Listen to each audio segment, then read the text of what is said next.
ॐ नमः सिद्धेभ्यः।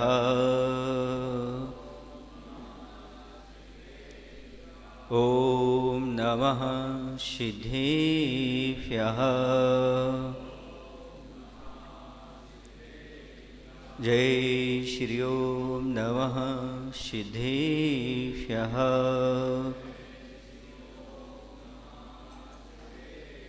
मंगलम भगवान वीरो मंगलम गौतमो गणी मंगलम कुंद कुंदायो जैन धर्मस्तु मंगलम सर्वे मंगल मांगल्यम सर्वे कल्याणकारिकं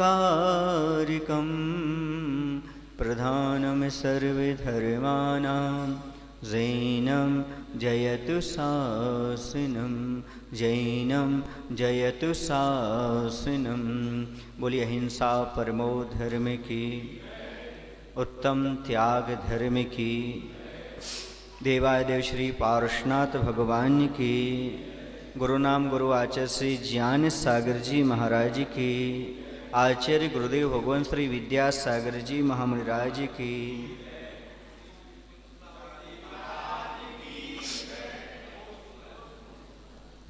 आज का दिन दो बातों के लिए प्रेरित करता है, त्याग और दान। त्याग भी करना है, दान भी करना है। इसलिए हम आज के स्वाध्याय की शुरुआत दो पक्षियों से करते हैं। आप लोगों ने दो पक्षी देखे होंगे, एक तो होता है कबूतर और दूसरा होता है तोता। इन दोनों की प्रकृति अलग अलग हुआ करती है। दोनों को लोग पाला भी करते हैं।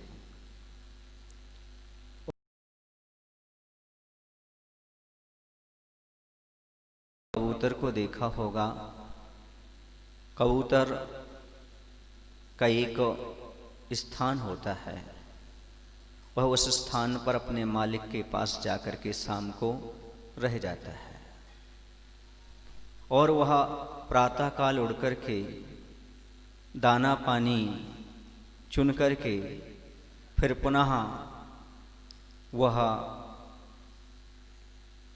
अपने मालिक के यहाँ नियत स्थान पर जाकर के पहुँच जाता है।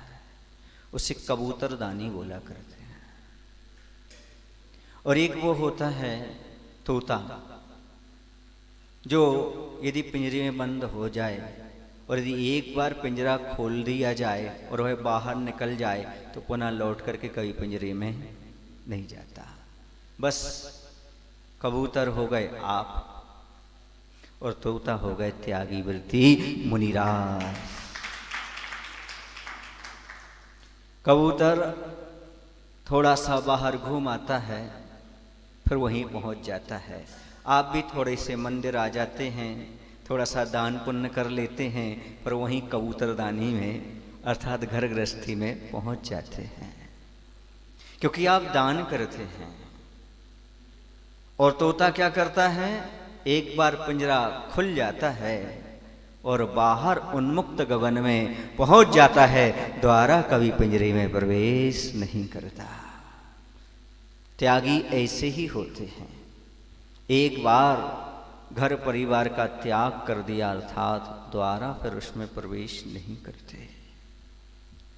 दान में और त्याग में इतना ही अंतर है जितना कि कबूतर की प्रकृति में और तोते की प्रकृति में अंतर है। मैं ये नहीं कह रहा हूं कि आप लोग पिंजरे में बंद हैं। मैं ये कहना चाह रहा हूं पिंजरे में बंद हो तो ही पिंजरे को पिंजरा तो मानो, बंधन को बंधन तो मानो। शरीर का बंधन, राग देश का बंधन, कसायों का बंधन, संसार का बंधन, इसे बंधन के रूप में स्वीकार तो करो। तोता पिंजरे में बंधे इस बात का दुख नहीं है, बल्कि तोता बंधन को बंधन नहीं मान रहा। उसमें जो अंगूर के दाने खाने को मिल रहे हैं, अनार के दाने खाने को मिल रहे हैं, जो दूध भात खाने को मिल रहा है, उसी में वह स्वर्ग समझ रहा है। वह भूल गया मेरे पास पंख हैं, मैं बाहर उन्मुक्त आकाश में उड़ सकता हूँ और वहाँ भले नीम की कड़वी निवोली खा लूँगा, पर स्वतंत्रता का आनंद अवश्य लूँगा। त्यागी वही होते हैं दूध भात सब छोड़ करके उन्मुक्त ऊर्ध्वगमन स्वभाव को प्राप्त करने के लिए नीम की निवोरी को खाने तैयार हो जाते हैं। उस पिंजरे में बंद नहीं होना चाहिए, पर आप लोग पिंजरे में बंद हैं।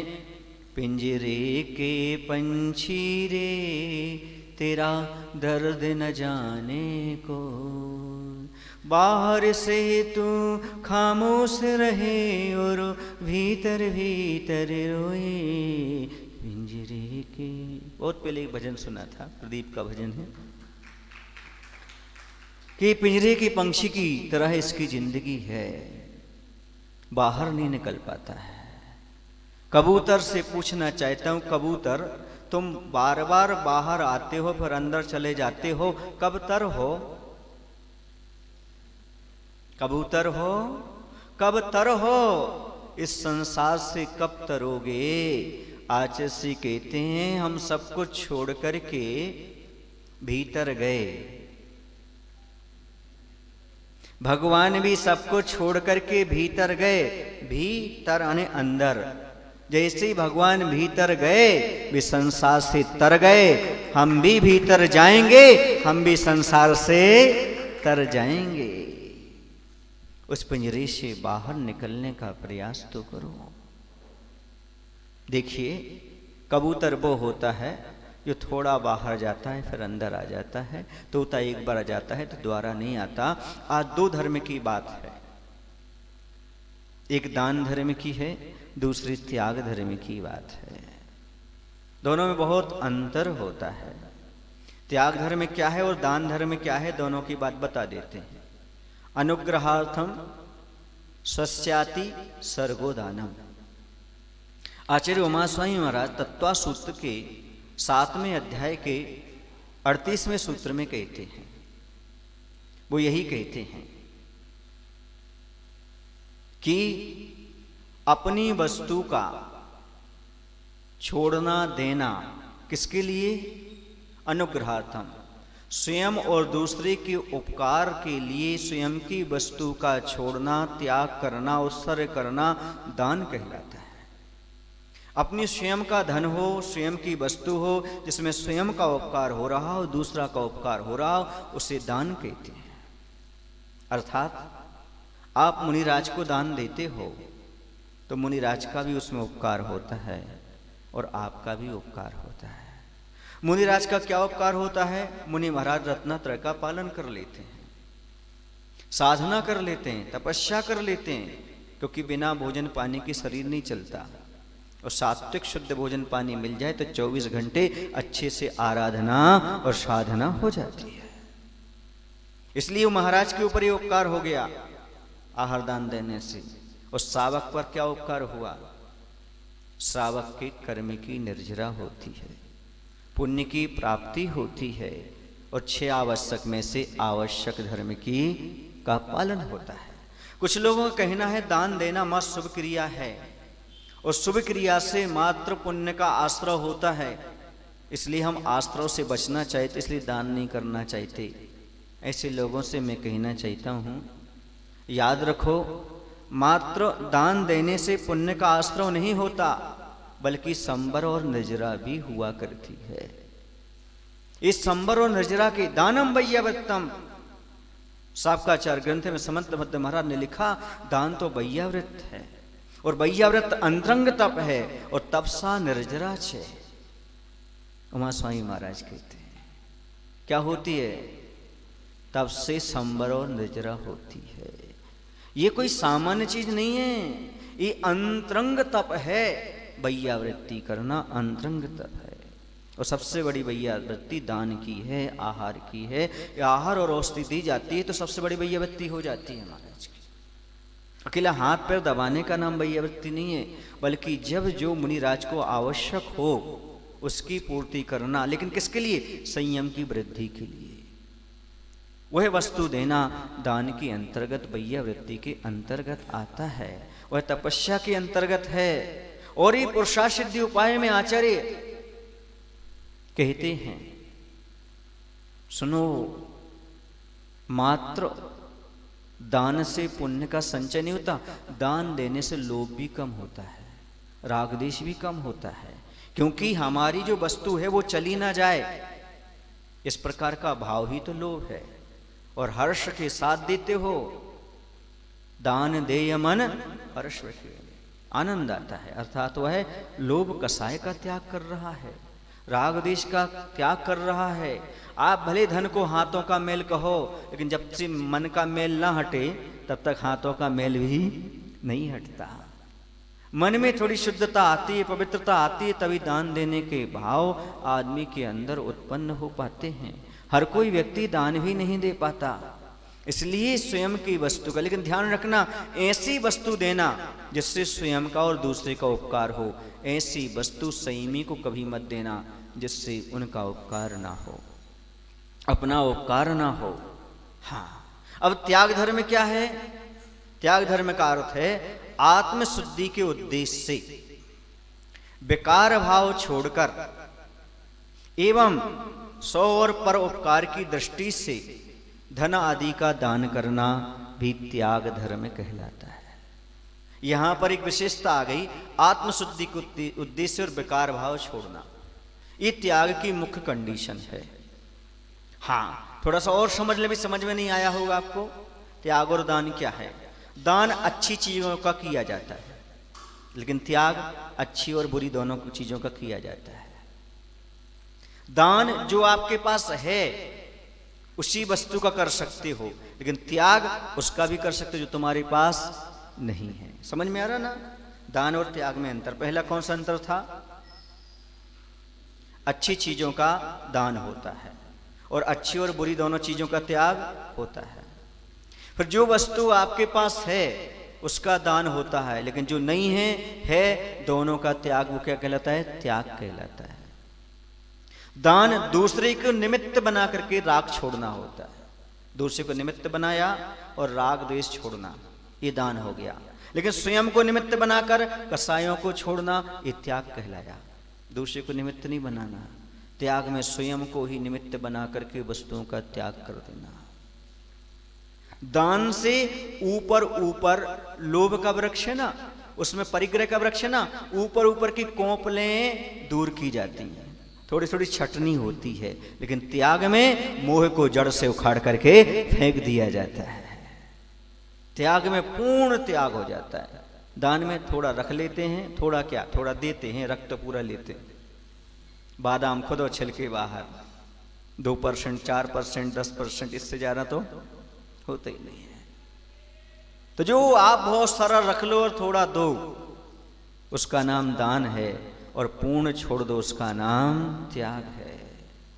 दान कभी कभी बाहरी क्रिया रह जाती है, लेकिन त्याग अंतरंग की क्रिया हुआ करती है। दान क्रियाएं हैं, लेकिन उसमें त्याग जुड़ जाए तो वह धर्म की संज्ञा को प्राप्त कर लेता है। ये थोड़ा सा दान में और त्याग में अंतर हुआ करता है।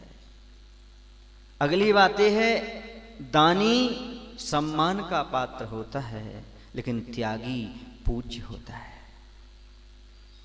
देखो ना, जैन दर्शन ही कहता है कि दान से त्याग का महत्व अधिक होता है, इसलिए दानी नहीं बल्कि त्यागी पूजा जाता है। जिसको हम दान देते हैं उसकी नवदा भक्ति की जाती है।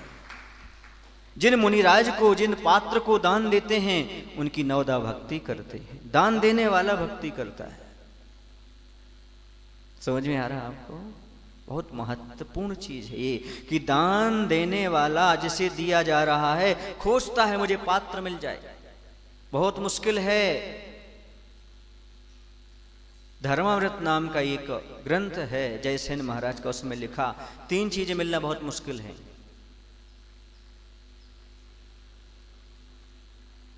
वित्त, चित्त, पात्र।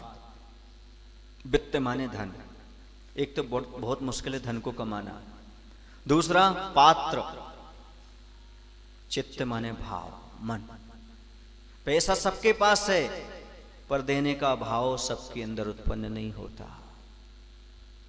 हाँ, यदि धन भी है, देने का भाव भी हो, लेकिन उचित पात्र नहीं मिलता। जिन्हें तीनों सौ मिलते हैं वो परम सौभाग्यशाली हुआ करता है। वो तो गुरु विद्यासागर जी महाराज की कृपा है, जो आपके लिए हर नगर में मुनिराज आदि का त्यागी वृत्ति प्राप्त हो रहे हैं, जिनको दान दे करके आप अपना जीवन धन्य कर रहे हो। क्योंकि उत्तम पात्र मिलना बहुत कठिन है। और ये बहुत सारी चीजें हैं जिसके माध्यम से आप दान कर सकते हो। आज वर्तमान में नगरों में एक समस्या आ जाती है। वह समस्या ये आती है कि आवास की व्यवस्था तो हो जाती है, आहार की व्यवस्था हो जाती है, लेकिन निहार की व्यवस्था नहीं हो पाती। लेकिन नेहा नगर वालों का बड़ा सौभाग्य है, ये व्यवस्था भी ये करने के लिए तैयार हो गई है। हाथ में कम पूंजी है, विस्तार बहुत सारा कर रहे हैं। अब इसका पूर्ति पूरी समाज को मिलकर के करने की आवश्यकता है। जब भी आप करो सब मिलकर के, इससे बड़ा और कोई दान नहीं होता। जहां महाराज की प्रतिष्ठापन समिति का पालन हो, विसर्ग समिति का पालन हो, जहां पर समीचीन चर्या का पालन हो, इसमें तुम्हारा दान लगता है। मैं समझता हूं तुम्हारा दान देना धन्य हो गया, तुम्हारा जीवन धन्य हो गया। क्योंकि गृहस्थों के लिए 4 प्रकार के दान बताए हैं। बताएंगे आप कौन कौन से दान बताए? बताइए। आहार, औषधि, अभय दान और ज्ञान दान। अब थोड़ा सा शांति से सुनो। आपको 2 ज्ञान जो भी आपने बताया, 2 दान मुख्यता से बताए हैं। 2 दान आपके चेंज। चलिएगा, क्या आप अभय दान दे सकते हैं? अभय दान का अर्थ होता है किसी भी जीव को मन वचन काय से आपके द्वारा कष्ट ना पहुंचे। आप पानी पीते हैं, आप गाड़ी में बैठते हैं, वो लोग भोजन पकाते हैं, कैसे अभय दान करेंगे आप? प्रत्येक प्राणी आपसे भय खा रहा है, अभय दान नहीं। ज्ञान दान, आपके पास ज्ञान है क्या? किसको ज्ञान देंगे आप? बोलो ना, प्रश्न उठ रहा है। गृहस्थ ज्ञान किसको देगा? स्वाध्याय करना कराना अलग है, ज्ञान दान करना अलग चीज है। पाठशालाओं में जो कुछ देना वो चीज अलग है। लेकिन प्रश्न ये उठता है, 4 प्रकार के दान में ज्ञान दान और अभय दान आप कैसे क्या दे पाते हैं? जरा सोचो, विचार करो आप। क्या कैदी की जमानत ले सकता है? बोलो ना। वैसे जो 5 पापों का त्याग नहीं किया, वो 5 पाप को त्याग का ज्ञान दे सकता है क्या? बोलो ना। नहीं, असैमी कभी नहीं दे सकता। इसलिए कहते हैं कि गूंगे से गुड़ का स्वाद मत पूछो, बगुले से ईश्वर का ध्यान मत पूछो, आत्मा परमात्मा कैसे बनती है इसका विधान भोगियों से मत पूछो। जो स्वयं भोग में लगा हुआ है पंचेंद्र विषयों को क्या उपदेश देगा? फिर महाराज जी हम लोग 4 प्रकार का दान कैसे दें? सांप का 4 को खोलो। और आचार्य समंत भद्र महाराज ने बहुत अच्छा बताया। वो कहते हैं 4 प्रकार के दान, आहार और औषधि तो ठीक है, 2 प्रकार के दान उन्होंने कहा गृहस्थ के लिए। तीसरा उन्होंने कहा उपकरण दान। कौन सा दान? फिर कहा आवास दान। सुन रहे हैं आप लोग? उन्होंने 2 दानों को कन्वर्ट किया, क्योंकि गृहस्थ की मर्यादा उतनी है, उसकी योग्यता उतनी है, इसलिए उन्होंने 2 बातें अलग प्रकार से, अलग ढंग से कही। आवास दान तो आप जानते हैं, धर्मशालाओं आदि का निर्माण कराना, मुनिराज आकर के जिसमें ठहर सके, एकांत स्थान हो, जैसे अभी आपकी वर्तमान में धर्मशाला है, बड़ी एकांत स्थान वाली है, शांति से साधना की जा सकती है। आप लोगों को अच्छा नहीं लगा धर्मशाला को सुन करके? लगता होगा पहले महाराज जी जो प्रशंसा कर रहे होंगे, है ना? तो क्या रोड पर साधना होती है क्या? आप बोलिए। गर्मी सर्दी थोड़ी सहन हो जाती है, लेकिन ये सब ध्यान कैसे लगे इन सब चीजों में? एकांत है, पीछे कोई मकान भी नहीं है, कोई आवाज नहीं है, शांत स्थान है। बहुत कम लोग पहुंचते हैं, लॉकडाउन अच्छे से पलता है और सामायिक भी अच्छे से होती है। कोलाहल में जहां पर जनता आ रही जा रही हो, गाड़ियां वाहन, वहां पर कहां मन लगेगा? आचार्य श्री कहते हैं जैसे कि धान उत्पन्न होती है तो खेत में होती है, वैसे ध्यान लगाने के लिए उत्तम क्षेत्र की आवश्यकता होती है। इसलिए आचार्य श्री एकांत शहर को छोड़कर के किसी क्षेत्र पर जाकर के चातुर्मास करते हैं। और आपकी धर्मशाला क्षेत्र से कम नहीं है, एकांत वासा। बाजू में पानी भी बहता है, वृक्ष भी लगे हुए हैं और आजू बाजू में कोई ऐसी भीड़ नहीं, कोई आवाज नहीं है। तो इस प्रकार के आवास का दान करना। आवास दान में सब आ जाते हैं, निहार की जमीन भी आ जाती है, ये सब चीजें आ जाती है महाराज के लिए। जो जो महाराज के लिए उपयोगी हो वो सब त्यागी वृत्तियों के लिए। फिर उपकरण दान। उपकरण 3 प्रकार के होते हैं, ज्ञान उपकरण, संयम उपकरण और शौच उपकरण। ज्ञान उपकरण में शास्त्र भेंट करना, भेंट नहीं दान करना। ये भी थोड़ा समझ लो, दान और भेंट में क्या अंतर होता है। भेंट वो होती है जो राजाओं महाराजाओं को दी जाती और वो ले लेते, वो भेंट कहलाती है। और जो स्वयं और पर के उपकार के लिए मुनिराज लेकर के छोड़ देते हैं, उसे दान कहलाता है। आप जब कभी शास्त्र के बारे में बोलो, मुनिराज को शास्त्र भेंट करो मत बोलना। महाराज को भेंट नहीं दी जाती, महाराज को शास्त्र प्रदान कीजिएगा, मुनिराज को शास्त्र दान कीजिएगा, भेंट नहीं होती। क्योंकि मुनिराज दिगंबर मुद्रा के धारी मुनिराज अपने पास कुछ नहीं रखते, फिर भेंट का सवाल तो होते नहीं। न किसी से भेंट करते हैं और न किसी की भेंट लेते हैं। समझिए ना, मात्र मुनिराजों को इतना ही कहा है कि आप जब 10 बजे आहार को जाओ तो दोनों हाथों से जो आ जाए पानी पात्र में, कर पात्र में, उतना भोजन ले लो। और ग्रस्त आपके पास आ जाए, दोनों हाथ से आशीर्वाद दे दो, बस पर्याप्त। ना कुछ लेना ना कुछ देना, एक बार भोजन करना, मंदिर में सोना और मगन रहना। ये त्यागी की पहचान हुआ करती है। कर पात्री हो और पदयात्री हो।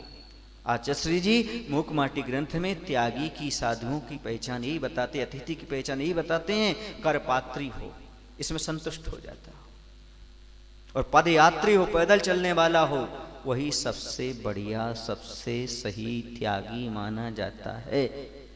ये मूकमाटी ग्रंथ में त्यागी की परिभाषा थी। तो बात चल रही थी अपनी शास्त्र। ये होता है ज्ञान उपकरण, पिच्छी का प्रदान करना मुनिराज के लिए, ये संयम उपकरण कहलाता। इससे संयम का पालन होता है। 6 कायिकी जीवों की रक्षा होती है, प्राणी संयम का पालन होता है। इसलिए से क्या कहते हैं, संयम उपकरण कहते हैं। इसका दान करना। एक कमंडल होता है जिसे शौच उपकरण कहते हैं, जिससे हाथ पैर की शुद्धि हो जाती है।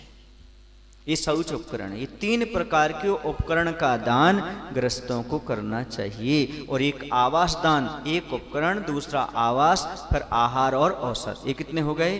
ये 4। अब समझ में आ रहा ना आपको दान की व्याख्या क्या है? मैं कहता हूं पिछी लेने से ज्यादा फायदा पिछी देने में होता है, क्योंकि उपकरण का दान करता है। पिछी तो लेकर के रख लेता है वो, लेकिन प्रॉफिट देखो ना, वह महाराज को दे रहा है। महाराज 1 वर्ष तक अपने पास रखेंगे, कोई चीज नहीं रखेंगे, लेकिन एक क्षण भी अपने से दूर नहीं। इसको छोड़कर 7 कदम से आगे जा ही नहीं सकते। समझो ये महाराज का तीसरा पैर है जो ग्रस्त प्रदान करता है। ये है संयमी उपकरण। इसके दान का सौभाग्य हर किसी को प्राप्त नहीं होता। जो अपने जीवन को त्याग करता है, संयम को धारण करता है, उसी को यह प्राप्त हुआ करता है। तो ये 4 प्रकार के आपके लिए दान बताए। इन दान में आपको कभी पीछे नहीं हटना चाहिए। कहते हैं दुनिया में सबसे अच्छी चीज है देने का काम, और सबसे बुरी चीज है लेने का काम। जो देता है वो सुमेरु पर्वत के बराबर है, और जो लेना है, मांगता है, कहते हैं वो एक परमाणु के बराबर हो जाया करता है। इसलिए देने का भाव जो है वो अपने आप में महत्वपूर्ण है। अपनी बात इतनी सी चल रही थी कि दान के बारे में और त्याग के बारे में प्रकरण चल रहा था। दानम वपनम, दान का अर्थ होता है बोना। क्या होता है दान का अर्थ? बोना। जैसे आप खेत में बीज बोते हो, जैसे आप बैंक में पैसा जमा करते हो, वैसे ही आप धर्म की बैंक में दान करते हो। आप खेत में बीज डालते हो तो अरे किसान देखो ना, गाता हुआ, हंसता हुआ बीज फेंक, ऐसा दिन दिखता मुट्ठी में कितने दाने आए, जितने आए वैसे फेंकता जाता। देखा आपने कभी? हमने तो देखा है, फेंका भी, इसलिए मालूम है। अब आपको पता नहीं हो या ना हो, ऐसा फेंकता है और गाता जाता है, बिल्कुल यूं। ऐसे ही दान देय मन हर्ष होना चाहिए दान देते समय। इसे क्रिया मत मानो, ये धर्म है। बीज राख फल भोगवे, ज्यों किसान जगमाई। यह जो है बीज को रख करके उस अनाज को खाता है। बीज को बचाने का अर्थ यही है आगे की व्यवस्था। ऐसे दान देने का अर्थ है आगे की व्यवस्था, इस भव में भी और परभव में भी अपने आप व्यवस्था हो जाया करती है। बड़ा महत्व होता है दान देने का। कहते हैं आपका जो धन है ना, ब्याज पर देने से दुगना हो सकता है। कोई नियम नहीं, लेकिन ब्याज पर देने से दुगना हो सकता है, व्यापार से 4 गुना हो सकता है, और खेती से 100 गुना हो सकता है। 1 दाना दिया 100 दाना उगा सकते हैं। तो ब्याज से दुगना, व्यापार से 4 गुना, खेती से 100 गुना, लेकिन दान से अनंत गुना फल प्राप्त होता है। ये दान की महिमा है। दान ऐसी बैंक है जिसमें इस भव में भी यश, कीर्ति, रूप, धन मिलता है। यश भी मिलता है। लाभ बता रहे हैं आपको दान देने के लाभ। ऐसी बैंक है जिसमें यश, कीर्ति, धन और परभव में उत्तम गति मिलती है, उत्तम कुल मिलता है, धन वैभव मिलता है। इस भव में सुरक्षा बैंक में है और परभव की सुरक्षा दान में है। तुम बैंक में बहुत रखते हो, अब परभव के लिए दान भी करने की आवश्यकता है। कहते हैं भिखारी भीख ही नहीं मांगता, सीख भी बांटता है। कि देखो पहले हमने धन संपत्ति पाई थी, दान नहीं किया, तो आज कटोरा लेकर घूमना पड़ रहा है। आप दान नहीं करोगे तो हमारे पीछे आपको भी कल आने पड़ेगा। इसलिए ऐसी बैंक है दान की। दुनिया की बैंक फेल हो सकती है, पर यह दान की बैंक कभी फेल नहीं हो सकती। दान वही तो है जिसमें दोनों लोग सुधरते हैं। यह लोक भी सुधरता है और परलोक भी सुधरता है। खेत में बीज बोते समय जैसे हर्ष होता है, बैंक में पैसा जमा करते जैसे आपको आनंद आता है, वैसे दान देते हुए आपको आनंद का अनुभव करना चाहिए, आनंद आना चाहिए। किसान वर्ष में 2 बार बीज बोता है ना? और बैंक में आप जमा रोज रोज करते हो, दान रो रो के करते हो। मैं कहता हूं दान 2 रुपए का भी करो, पर दान देकर रोना नहीं और रो रो कर दान देना नहीं।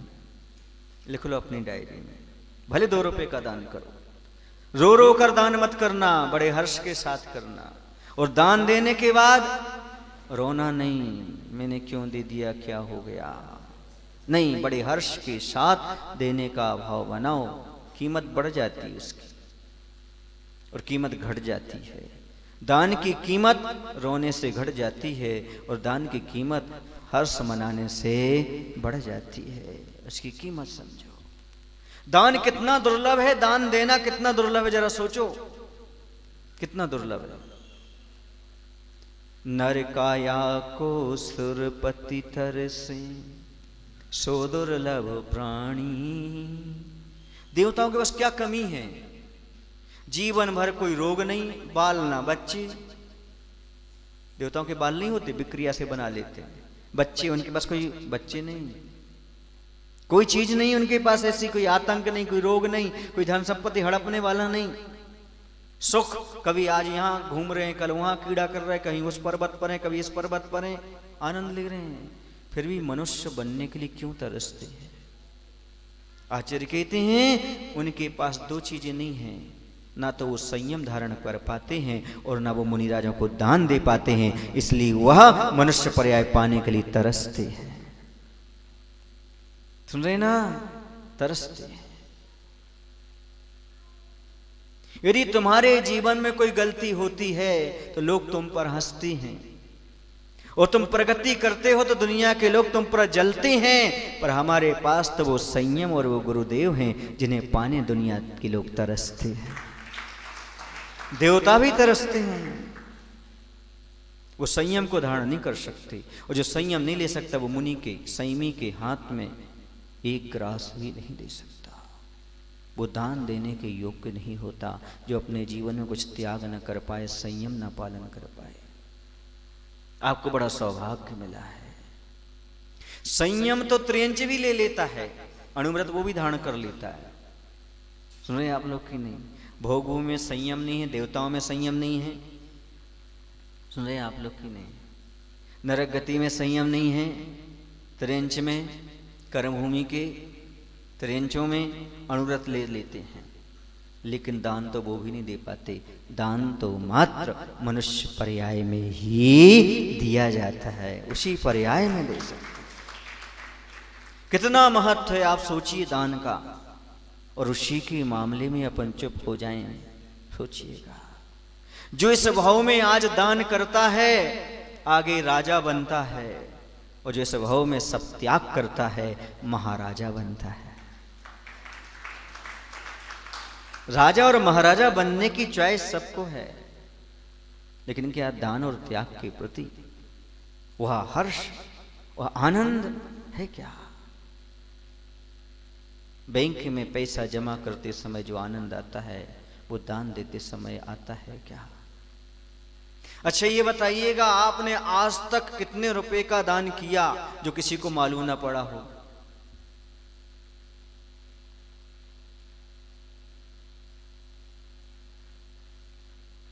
बहुत मुश्किल है। हम दान करें और बाजू वाले को मालूम ना पड़े, पर दान का आनंद नहीं आता। आचार्य कहते ये तो अहंकार का आनंद है। जो छिपा करके दे दो वो काम का है, छपा करके दे दो तो कोई महत्व नहीं है। वो आराम से जो चुपचाप दिया जाता है, जिसमें किसी प्रकार की ख्याति लाभ पूजा की इच्छा ना हो, उसका आनंद अलग होता है। हमारे यहाँ बहुत बड़े बड़े दानी हो चुके हैं। भामा साहे का नाम तो आपने सुना ही होगा, जो जैनी थे, जो मेवाड़ के मंत्री रह चुके हैं। उनके पास अपार धन था। बताते हैं उस समय अकबर के समय की बात है, मुगल शासन था उस समय, और महाराणा प्रताप मेवाड़ के उस समय राजा थे, और युद्ध हुआ। राजपूत लोग थे लेकिन सीमा में बहुत कम थे। उनकी जो अकबर की सेना थी बहुत विशाल थी। युद्ध हुआ, चलता रहा, अच्छे से डटे भी रहे, लेकिन अब उन्हें लगा हमारी सेना भी कम है महाराणा प्रताप को, और खर्चा भी कम है। सुने आप लोग की नहीं? दुर्भिक्ष जैसा पड़ रहा है, अकाल जैसा पड़ रहा है, अब क्या करें? और उन्होंने लौटने की ठान ली और युद्ध से पीछे हट गई। जब पीछे हट गए और वो चले जा रहे थे, इतने पीछे से आवाज आती है, महाराणा कहाँ जा रहे हो? क्या करूं, इतनी विशाल सेना के लिए हमारी छोटी सेना कम पड़ रही है। इसके साथ साथ ये भी है कि इतना धन हमारे पास अब नहीं है कि हम लड़ सकें। भामाशाह कहते हैं घबराइए मत, आप अरावली की पहाड़ियों में इतने दिन तक नहीं रह सकते, कोई बात नहीं, पर सुनो, मैं इस सारे के सारे खर्चा को उठाने के लिए मैं तैयार हूं, तुम देश की रक्षा के लिए काम करो। क्योंकि ग्रस्त का विरोधी हिंसा का त्याग नहीं होता और राष्ट्र धर्म उसका परम कर्तव्य होता है।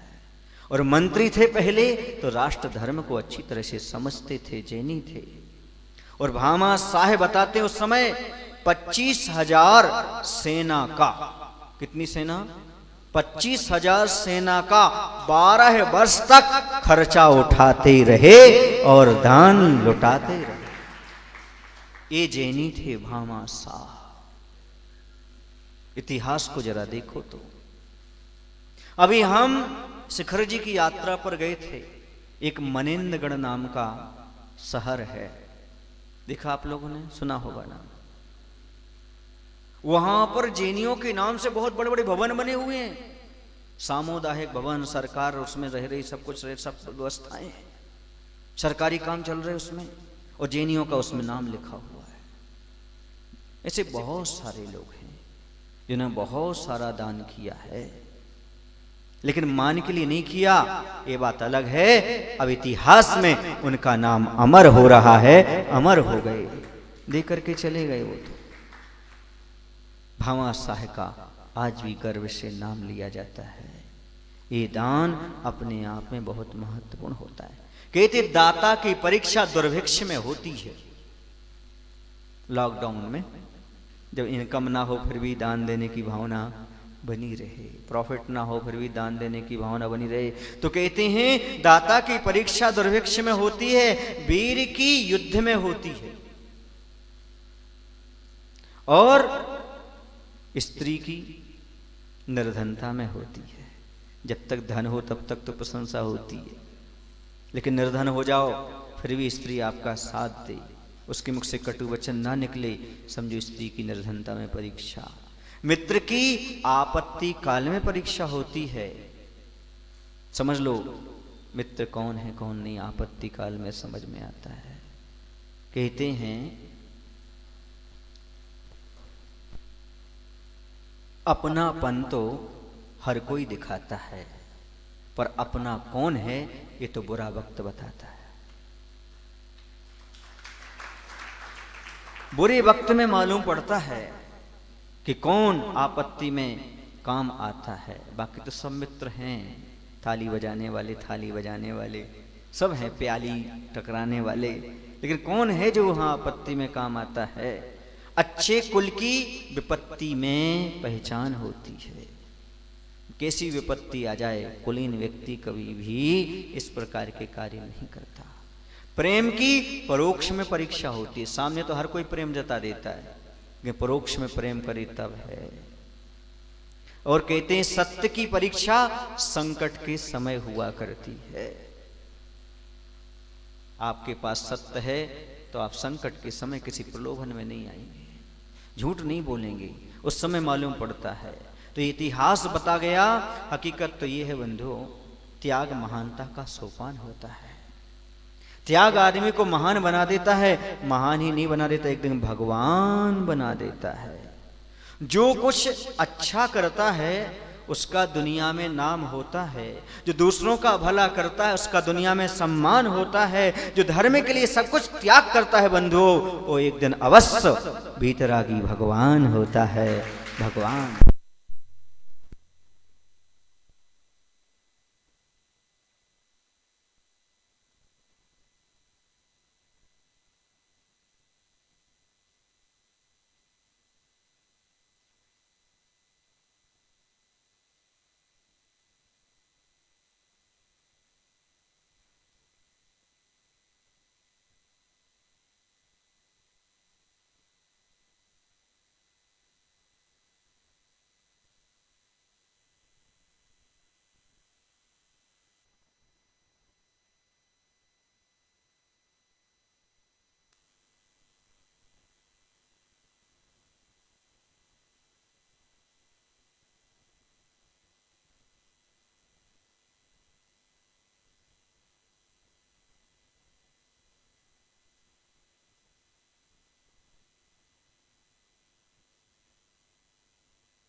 तो बात अपनी इतनी थी कि त्याग करने वाला एक दिन महान भी बनता है और भगवान ही बनता है।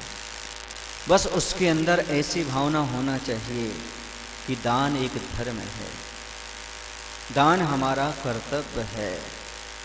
आप लोग दान कब करते हो? जब आवश्यकता होती है तब करते हो कि बिना मांगे करते हो या ढूंढ कर करते हो? 3 कंडीशन। जब आवश्यकता हो तब दान करते हो,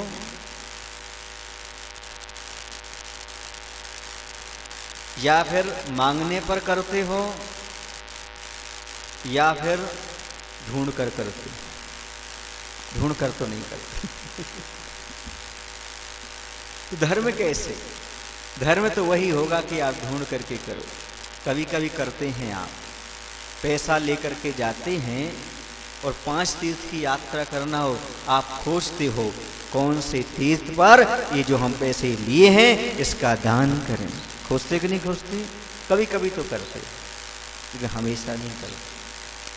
हमेशा ऐसा हो कि हमें दान करना है, हमारा भाव है, हम करेंगे।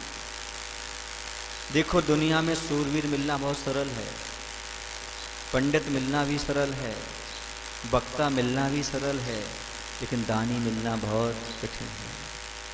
सतेषु जायते वीरा सहस्रेषु च पंडितः वक्ता सत्सहस्रेषु दाता भवन्ति वा न वा। क्या कहते हैं? सैकड़ों में वीर, 100 में एक आध वीर मिलता है। सहस्रों में पंडित, हजारों में एक कोई सच्चा पंडित मिलता है। लाखों में एक वक्ता मिलता है जो समीचीन धर्म का ज्ञान कराए। लाखों में एक वक्ता, परंतु कहते हैं ये सरल है मिलना। करोड़ों में योग्य एक दाता मिलना बहुत कठिन है। जो योग्य दाता हो, करोड़ व्यक्तियों में भी एक दाता मिलना बहुत कठिन, जिससे 2 चीजें ना होती हैं। योग्य दाता किसे कहें? जिसे दान देने के बाद अहंकार और पश्चाताप ना हो, समझना वो योग्य दाता है। योग्य दाता वही है। अहंकार नहीं होना चाहिए देने के बाद, पश्चाताप भी नहीं होना चाहिए देने के बाद, तभी दान होता है। बताओ, आपका ऐसा दान कितनी बार हुआ कि देने के बाद अहंकार ना हुआ हो या पश्चाताप ना हुआ? नाम की इच्छा नहीं हुई हो, माइक पर बोल दे कोई, ऐसी इच्छा नहीं हो, 4 लोगों को मालूम ना पड़े, ऐसी इच्छा नहीं हो। अहंकार और पश्चाताप से रहित ज्ञान त्याग धर्म की कोटि में आता है। वह त्याग बन जाता है, उसका आनंद अलग ही होता है। इसलिए ऐसे आनंद का अनुभव लीजिएगा। ऐसा आनंद हर किसी को प्राप्त नहीं होता। अगली बात मैं आपसे कहना चाहता हूँ बंधु, दान के बारे में कहना चाहता हूँ कि आप लोग दान बहुत करते हो, त्याग भी बहुत करते हो, लेकिन थोड़ा सा स्वार्थ के लेकर के चलते हो। स्वार्थ त्याग की कठिन तपस्या, आगे नहीं बोल रहा हूं, करना चाहिए ये बोल रहा हूं। कौन करते हैं इसकी आवश्यकता नहीं। आपने रामचंद्र जी का जीवन देखा, सुना? देखा तो नहीं, सुना। रामायण में भले देखा हो, थोड़ा बहुत सुना, पढ़ा। जैसे आपके यहाँ पद्म पुराण ग्रंथ है, वैसे अन्य जगह रामायण भी है। और रामचंद्र जी का जीवन सभी ने आदर्श में स्वीकार किया है, चाहे जैनी हो चाहे कोई भी हो। हर संप्रदाय का व्यक्ति रामचंद्र जी के चरित्र को पढ़ करके गदगद हो जाता है। क्यों? क्योंकि उनका जीवन त्यागमय रहा। सबसे पहले तो उन्होंने अपने पिता की आज्ञा का पालन करने के लिए और मां कैकेयी के भावों को पूर्ण करने के लिए उन्होंने राजपाट अयोध्या का त्याग करके वनवास को स्वीकार किया था। यह त्याग भूला नहीं जा सकता। ये सामान्य त्याग नहीं है। राजपाट का त्याग करना बिना अपराध के, बिना गलती के, ठीक है पिता ने कहा है तो मुझे स्वीकार करना है, तर्क नहीं किया। लक्ष्मण का भी त्याग कम नहीं अपने भाई के लिए। राम को अकेला देश निकाला था, अर्थात वनवास था, लक्ष्मण जी ने भाई का साथ दिया। सीता जी ने, किसी ने पूछा भी ये वो शिविर लगे या ना लगे, उसके कुछ पॉइंट तो आपको दे दें कि वो शिविर में हम क्या समझाते थे लोगों को। हाँ लगेगा, अनिल जी ने कह दिया तो अब बात झूठी थोड़ी हो सकती है, अध्यक्ष साहब है, समझो। तो क्या कह रहा था सीता जी, किसी ने सीता जी से कहा, सीता जी आप अयोध्या में रहिएगा, वनवास रामचंद्र जी को हो, आप क्यों जा रही हैं? उन्होंने कहा मैंने शादी अयोध्या से नहीं की है, रामचंद्र जी से की है। उन नारियों को समझना है हमने पदार्थों से नहीं, हमने पति से शादी की। हमें पदार्थ नहीं चाहिए, दुनिया की चीज नहीं चाहिए, हमें आप चाहिए। और पति को भी सोचना अनिवार्य है, हम सुख सुविधा दे ना दें, लेकिन हम अपनी पत्नी के बने रहें, यही हमारा परम कर्तव्य होता है। उसे प्रेम दें, उसका विश्वास जीतें, ये अपने आप में बहुत महत्वपूर्ण है। ये त्याग कम त्याग नहीं है, परिवार में रहते हुए भी, घर में रहते हुए भी, ये बहुत बड़ा त्याग है। हम एक दूसरे के विश्वास में लेकर के चलें। तो रामचंद्र जी का ऐसा जीवन त्यागी रहा।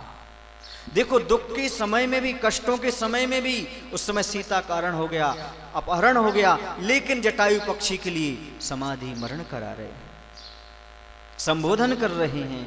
ये त्याग कम नहीं है। उस समय आदमी होश हवास खो जाता है कि उसके साथ कोई ऐसी घटना घटती है तो जीवन साथी के साथ, लेकिन नहीं, सब कुछ। और जैसे वो जंगलों में रहे तो साधु संतों का पड़गाहन करते रहे, दान देते रहे। ये साधु सेवा, ये दान, ये त्याग अपने आप में बहुत महत्वपूर्ण है। इसलिए रामचंद्र जी जहाँ भी गए हैं, देवताओं ने वहाँ नगर का निर्माण कर दिया और देवनगरी बसा दी, रामनगरी बसा दी। पद्म पुराण कहता है जहाँ गए वहाँ सारी की सारी व्यवस्था हो गई।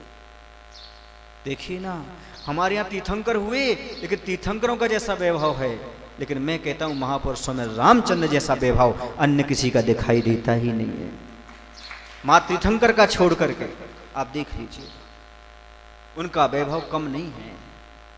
यहीं 4 फरवरी को जब आचार्य के दर्शन हुए थे, शिखर जी की यात्रा पर जा रहे थे, तो सुबह सुबह आचार्य के पास पहुंचे तो आचार्य ने यही चिंतन दिया कि देखो रामचंद्र जी जो है ना, तीर्थंकर तो नहीं थे, लेकिन उनका वैभव, उनकी सेवा, उनकी व्यवस्था तीर्थंकरों से कम नहीं रही।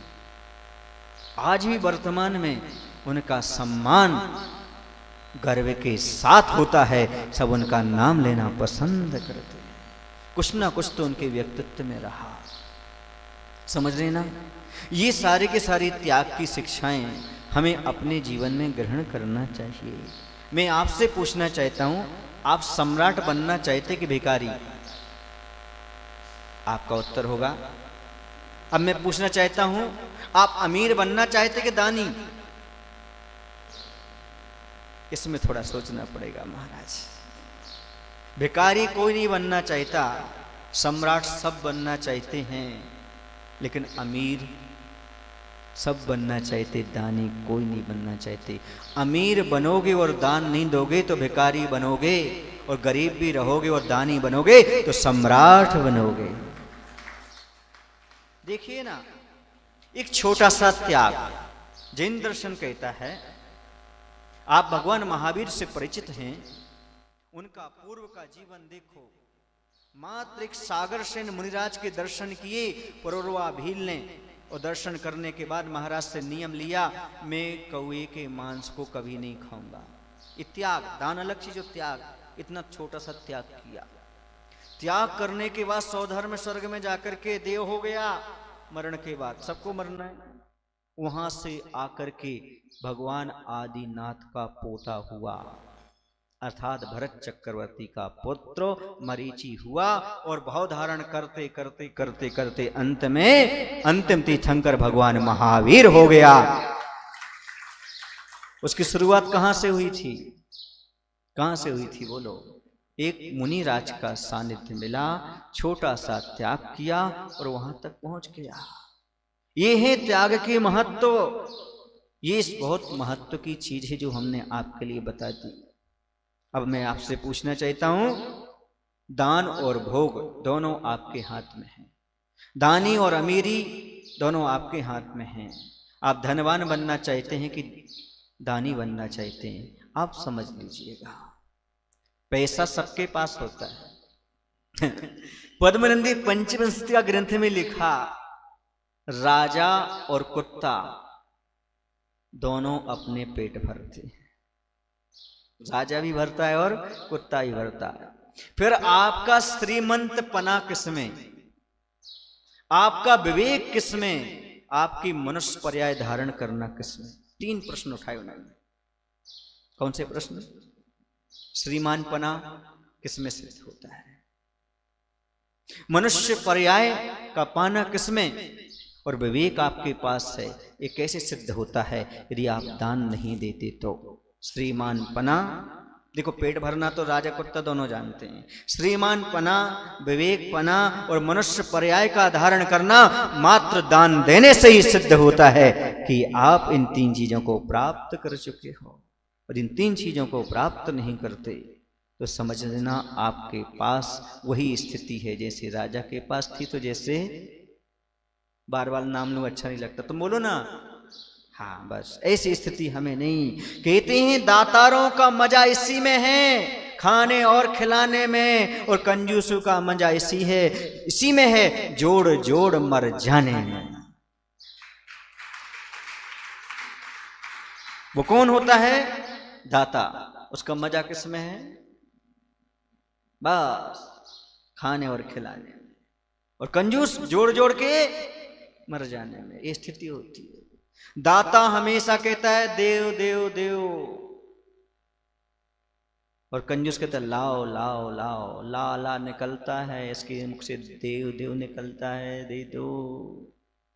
कहते हैं कंजूस का धन जमीन से जब निकलता है जब वह मरकर जमीन में स्वयं गड़ जाता है। ऐसी कंजूसी किस काम की? सोचो, विचार करो, थोड़ा सा त्याग पर और दान पर ध्यान रखो। यदि आपने 3 चीजें पाई हैं तो उसका उपयोग करो। बताता हूं 3 चीजें कौन सी हैं। शरीर, वैभव, धन वैभव और ज्ञान। 3 चीजों से आप परिपूर्ण हैं। शरीर है आपके पास, धन वैभव है आपके पास, बोलो ना, और ज्ञान भी है आपके पास। इन तीनों का क्या सदुपयोग है? आचार्य कहते हैं यदि तुमने शरीर पाया है तो संयम धारण करो, उसी में सार्थकता है। यदि आपने ज्ञान प्राप्त किया है, अपनी कसायों को कम करो।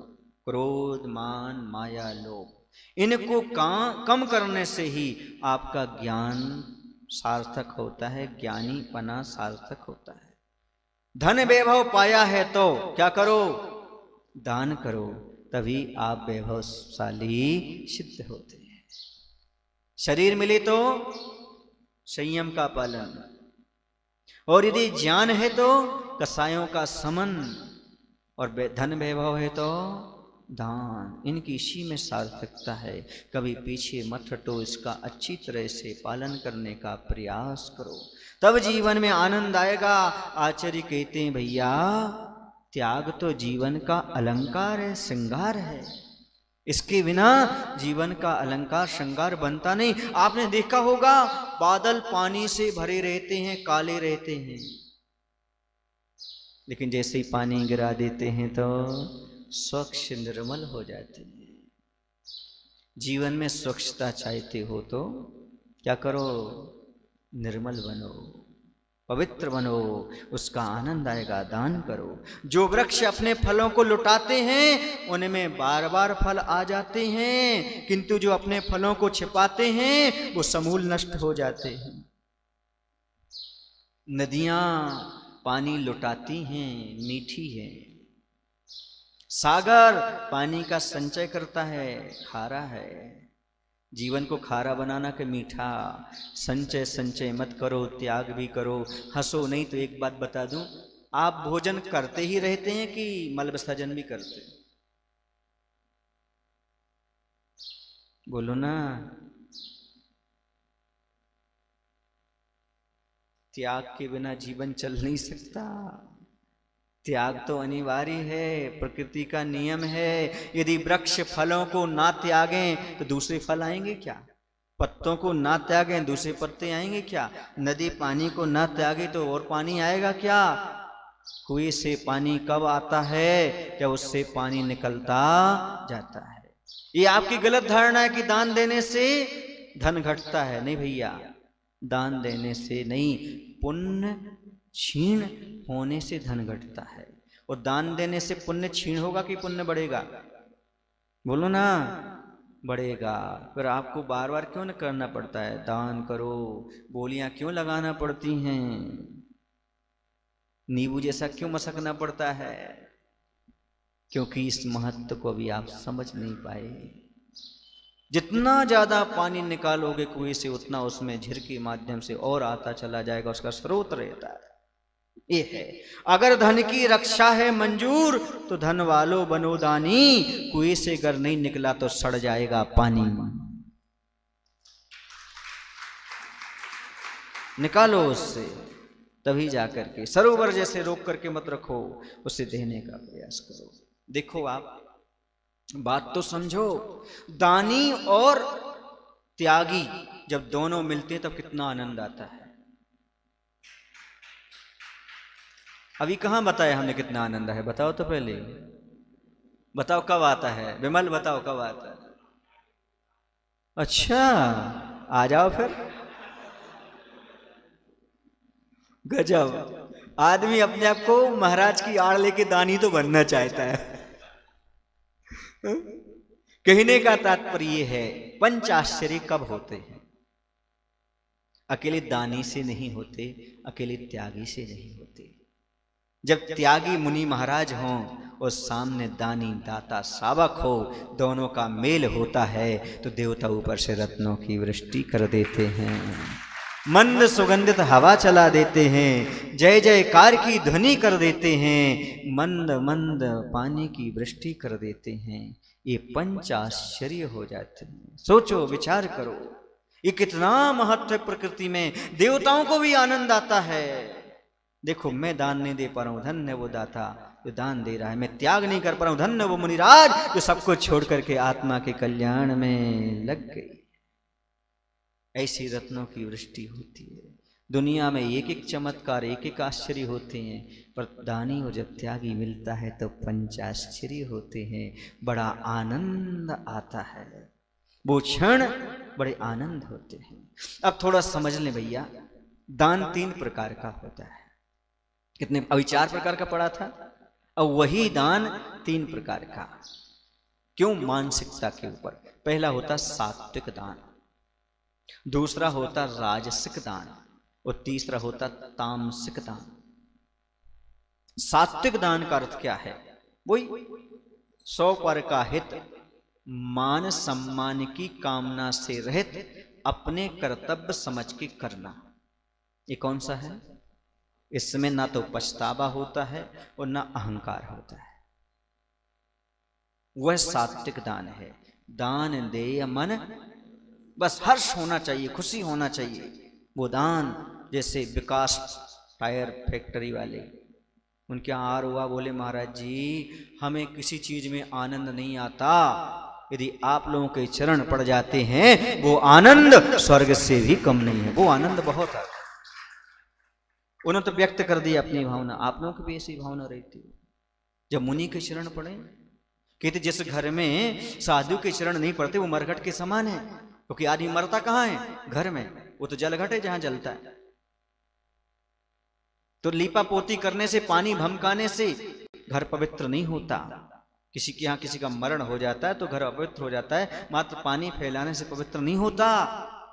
जब तक रत्नत्रधारी साधु के चरण उसके घर में ना पड़ जाएं, और जैसे रत्नत्रधारी साधु के चरण पड़ते वैसे उसका घर पवित्र हो जाता है। कहता है महाराज जी हमारी कोई मंत्र दो, हमारे घर में कोई यंत्र दो, हम रख लें ताकि ऊपरी बाधा ना हो। मैं कहता हूं एक बार मुनि का बड़गान कर लो, रत्नत्रधारी के आहार करा लो, तुम्हें तंत्र मंत्र रखने की आवश्यकता ही नहीं पड़ेगी। क्योंकि देवी देवता सोचेंगे जिस घर में रत्नत्रधारी आते हैं उस श्रावक का हमें कभी बुरा नहीं विचारना चाहिए, भला करना चाहिए। एक सत्य घटना है, 2009 की है। वो सज्जन अभी मौजूद है वर्तमान में। उनका नाम है विनोद जी, प्रमोद जी, खरी वाले।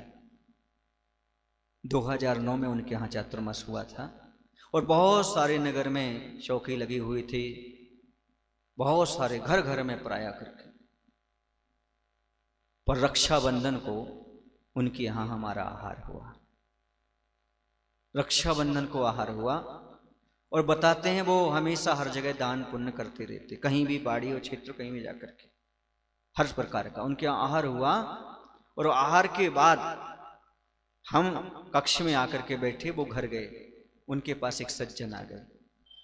उनकी जो भी बात हुई हो वो जाने, पर हमारे पास आकर के वो बोलते हैं महाराज जी आज तो चमत्कार हो गया। हमने कहा क्या हो गया चमत्कार? बोले महाराज जी एक व्यक्ति था गांव का, उसने साफ इनकार कर दिया था, हम आपका पैसा 3-4 लाख जितना था हम नहीं दे पाएंगे, आपको जो करना हो सो। समझ गए ना? अब वो सज्जन व्यक्ति कुछ नहीं बोले, शांति से रहे। अब क्या हुआ, वो वहां से गुजर रहा होगा वो व्यक्ति और हमारा पड़गान हो रहा होगा। उसने देखा पूरे नगर में इतने सारे चौके और महाराज का पड़गान रक्षाबंधन किसके हुआ रहा है? इनके यहाँ। उसके मन में आया उस व्यक्ति के, ऐसे व्यक्ति के पैसे तो नहीं खा सकते हैं। और बोले महाराज जी जैसे हम लौट करके गए उसने पैसा तत्काल हमारे लिए चुका दिया। मैंने देखा ये हमारे जीवन में आश्चर्य, गया पैसा आ गया। और क्या चाहते हो, पंचम काल में रत्न तो नहीं बरसेंगे?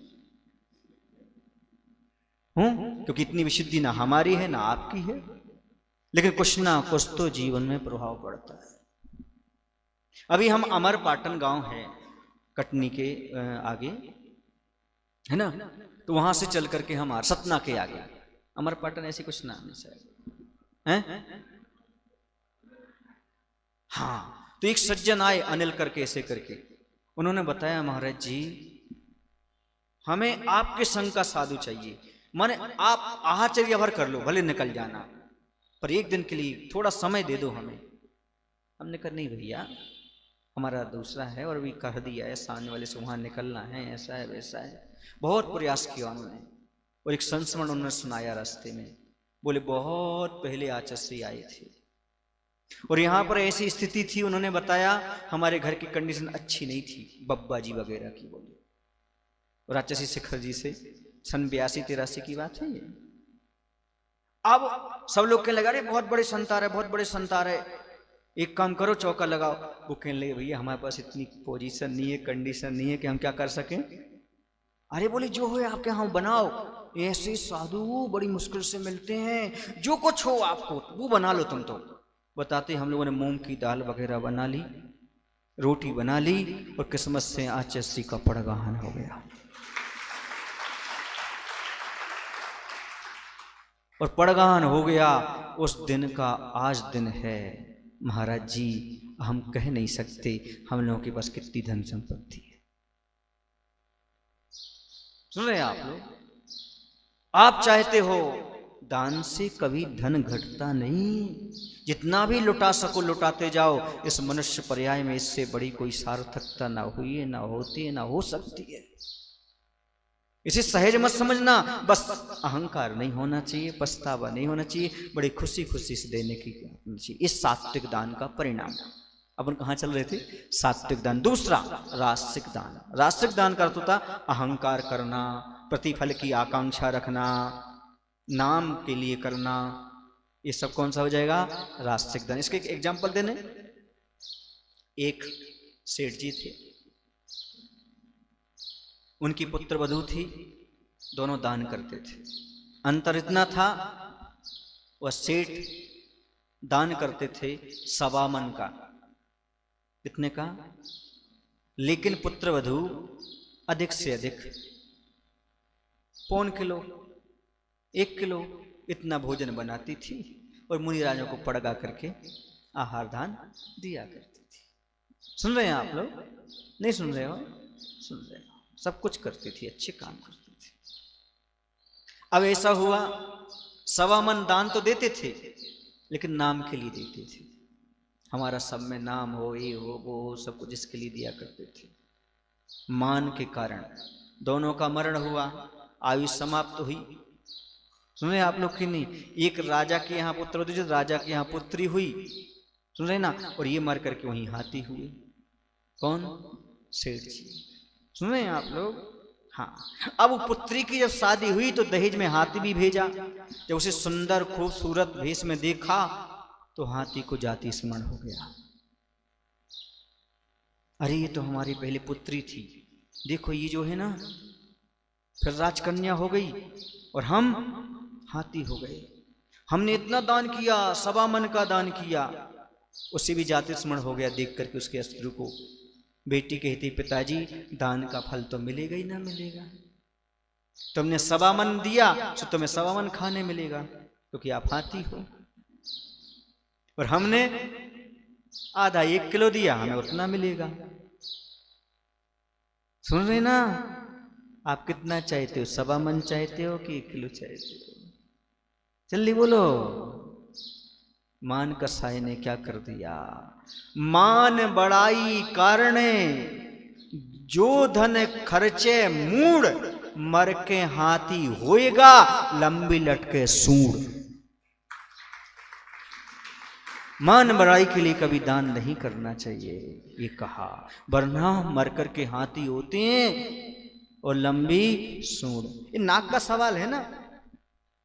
इसका सवाल है, फिर सब नाक से ही खाओ ना। वो सूंड नहीं कर लेते, नाक होती है हाथी की। क्या होती है वो? नाक से ही उठाओ, नाक से ही खाओ, क्योंकि नाक की इच्छा थी ना आपकी। पूंछ कितनी सी होती है हाथी की?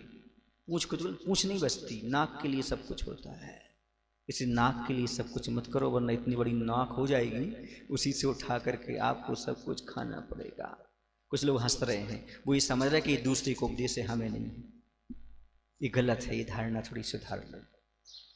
ये वो दूसरे को उपदेश नहीं है, स्वाध्याय दूसरे के लिए नहीं होता, अपने लिए होता। और सोचना कि ऐसा दान हमें नहीं करना। अब तीसरा था तामसिक दान, संकलेश परिणाम हो जाए। क्या हो जाए? संकलेश परिणाम वाले दान कभी मत करना। समझ रहे? एक बार क्या हुआ कि एक भिखारी जा रहा था। कौन जा रहा था? भिखारी। एक किसी बाबा ने कहा, भाई कुछ दान करो। क्या करो? उसने एक दाना उठाया और महात्मा जी को दे दिया। वो चले गए। घर गया, देखा, अरे बड़ा पछता रहा है। पत्नी से कह रहा है, आज मुझे, मैं दुनिया से मांगता था, आज मुझे भी दान करना पड़ा। तुम लोग मत सोचना मैं आया हूं तो। बहुत पछताया वो। तामसिक दान उसी का नाम तो है, जिस दे करके पछताया। फिर क्या हुआ? उसने घर जाकर के और अच्छे से उसको देखा दानों को। उसमें एक दाना रत्न का था, बाकी सब अनाज थे। अरे इतने पहुंचे हुए साधु हैं, मैंने एक दाना उनको दान किया और मुझे एक दाना वो रत्न के रूप में मिल गया। दूसरे दिन खड़ा हो गया, अब तो 1 मुट्ठी दूंगा, 1 मुट्ठी दूंगा। खड़ा हो गया और वैसे बाबा निकले, 1 मुट्ठी लीजिए बाबा।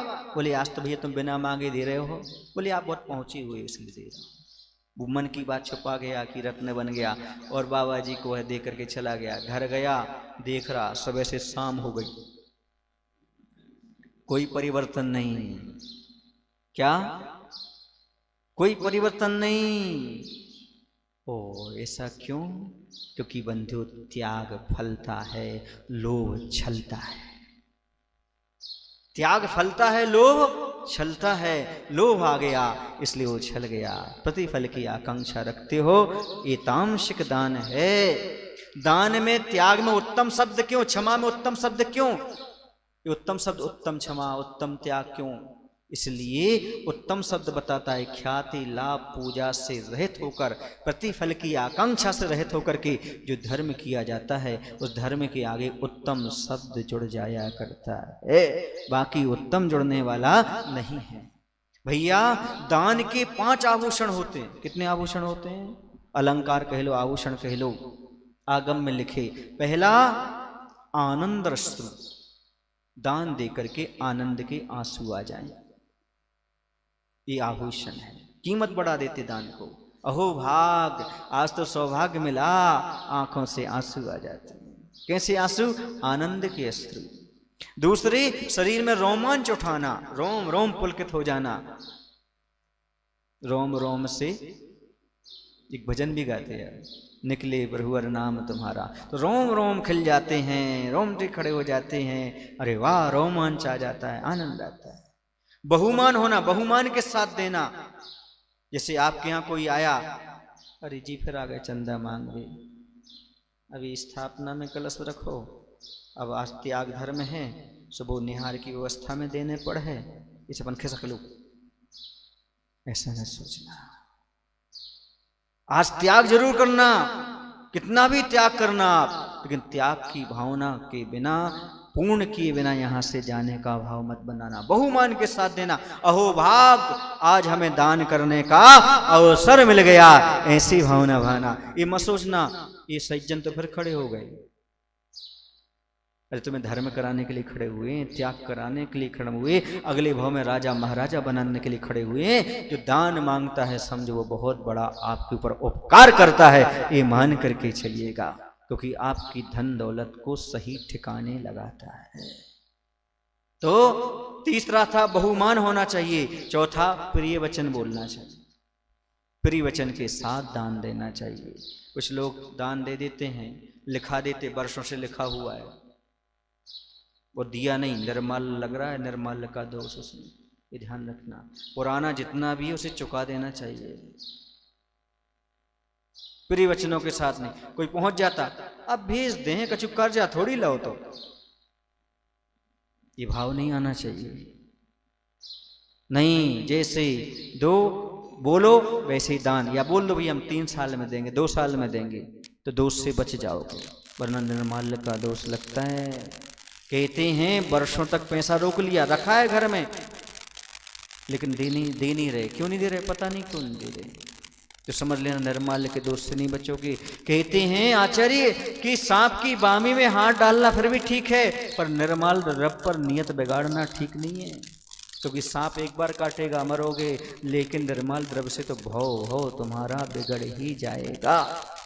इसलिए सोच समझ करके आपको अपने जीवन में कार्य करना चाहिए। उतनी जितनी आपकी औकात है उतना ही दान देना चाहिए, लेकिन औकात से छिपाना भी नहीं चाहिए। शक्ति, औकात कर शक्ति से कम मत दो, यथाशक्ति दो।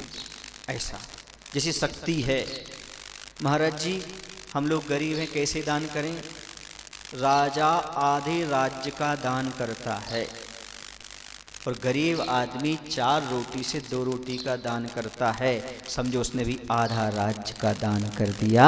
ये मान करके चलिए। ये मत सोचिएगा कि हमारे पास धन दौलत आ जाएगी तभी हम दान करेंगे। कभी इतनी धन दौलत नहीं आने वाली है आपके जीवन में, क्योंकि आपकी इच्छा के माफिक कभी धन दौलत नहीं आती। जितनी आएगी उतनी कम लगेगी, उतनी कम लगेगी, कभी ज़्यादा लग नहीं सकती। इसलिए जितना है उसमें दान दे करके अपना काम करिएगा, क्योंकि दान देने का, उदार भावना का फल कभी उधार नहीं मिलता, तत्काल मिलता है। एक व्यक्ति था, बुजुर्ग था, वह वृक्ष लगा रहा था।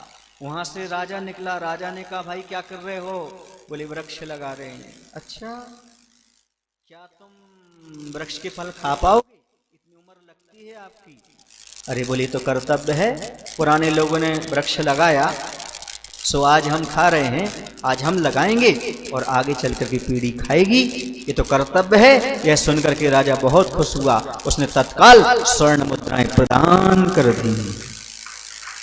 उसने कहा देखा राजन, उदार भावना का फल उधार नहीं मिलता, तत्काल मिलता है। स्वर्ण मुद्रा तो अभी मिल गई, फल जब मिलेगा तो मिलेगा। ये जो है उदार भावना अपने आप में महत्वपूर्ण है। आप भी उदार बनिएगा। आप कभी भी महाराज से ऐसा आशीर्वाद मत मांगो कि महाराज हमारे पास धन बढ़ जाए। बल्कि भगवान से, गुरु से प्रार्थना करो हमारी कृपणता समाप्त हो जाए।